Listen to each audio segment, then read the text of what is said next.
دیوبند میں سعودی عرب سے ایک جماعت آئی علماء کی، 3 یا 4 بندے تھے، اور انہوں نے آ کے محتمم صاحب کو کہا کہ ہم ایک علمی مسئلہ ڈسکس کرنے کے لیے آپ کے پاس آئے ہیں۔ محتمم صاحب نے پوچھا کون سا مسئلہ؟ وہ کہنے لگے اس لیے کہ ہم سے پہلے سعودی عرب کے اوپر ترکوں کا قبضہ تھا، اور ترکوں نے قبروں کے اوپر بڑے گنبد بنائے ہوئے تھے اور کمرے بنائے ہوئے تھے اور عمارتیں بنائی ہوئی تھیں۔ تو ہم نے حدیث مبارکہ پڑھی جس سے ثابت ہوتا ہے کہ بناء علی القبور کی اجازت نہیں ہے، یعنی قبر کے اوپر آپ عمارت نہیں بنا سکتے۔ اس لیے سنت عمل یہی ہے کہ قبر کھلے آسمان کے نیچے ہو، اس کے اوپر کوئی کمرہ، کوئی قبہ ایسا نہیں بنانی چاہیے۔ تو جنت بقیع میں جتنے قبے بنے ہوئے تھے ہم نے سب گرا دیے۔ اب مسئلہ آیا گنبد خضرا کا۔ تو کچھ علماء کہتے ہیں کہ حدیث مبارکہ کی روشنی میں ہمیں گنبد خضرا کو بھی گرا دینا چاہیے۔ تو ہم نے جو بادشاہ ہے اس کو اپنی ریکمنڈیشن دیں۔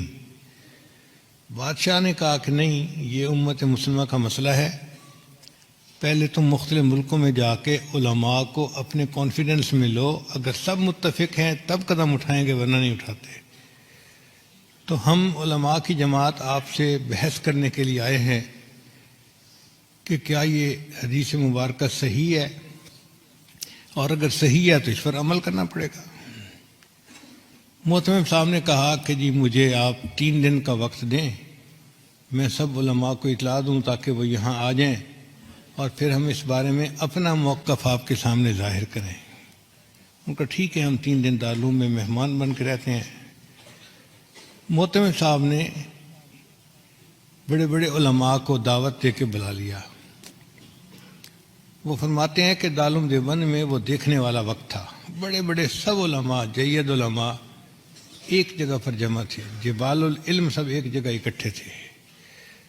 اور جو آخری رات تھی وہ تو پوری رات ہی علماء اس مسئلے پر آپس میں ڈسکس کرتے رہے، کتابیں پڑھتے رہے، اور کچھ لوگ روتے رہے، دعائیں مانگتے رہے کہ یا اللہ بہت نازک مسئلہ ہے، ہم سے اس کے کرنے میں کوئی کمی نہ رہ جائے، کوتاہی نہ ہو جائے۔ اگلا دن ہوا، عصر کی نماز کے بعد مجمع بیٹھا تھا، تو محتمم صاحب نے ان علماء کو کہا کہ جی آپ سب علماء کے سامنے اپنا موقف پیش کریں، پھر جواب ہم دیں گے۔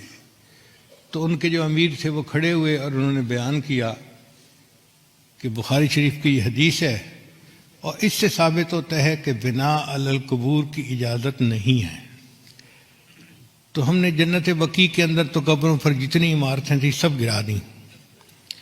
اب مسئلہ ہے گنبد خضرا کا۔ تو ہم آپ لوگوں سے یہ پوچھنے آئے ہیں کہ بتائیں کیا اس حدیث کے اوپر آپ کو کوئی اعتراض ہے، کوئی جرح ہے کسی راوی کے اوپر، یا کوئی کمی کسی طرح کی بھی ہو، کوئی شغم ہو تو بتائیں۔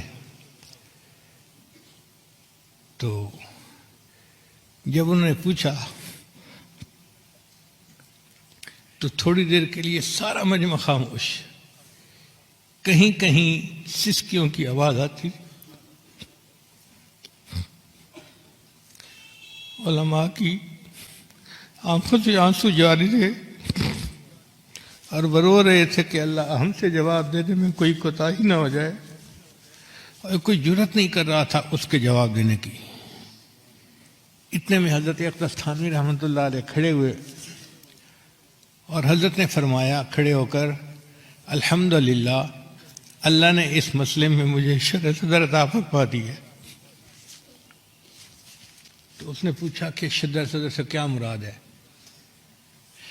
حضرت نے فرمایا کہ شرح صدر یہ کہ یہ حدیث بالکل صحیح ہے، اس کے کسی راوی کے اوپر کوئی اعتراض نہیں ہے، کوئی جرح نہیں ہے، اور ہر لحاظ سے یہ حدیث صحیح بھی ہے سند متصل کے ساتھ، اور صحیح مضبوط ہے مضمون اس کا۔ تو جو ان کے امیر تھے وہ کہنے لگے کہ اس کا مطلب یہ ہوا کہ اگر یہ حدیث صحیح ہے تو پھر تو نص ہو گئی، اس کے اوپر عمل کرنا ہمارے لیے ضروری ہو گیا، تو کیا ہم گنبد خضرا گرا سکتے ہیں؟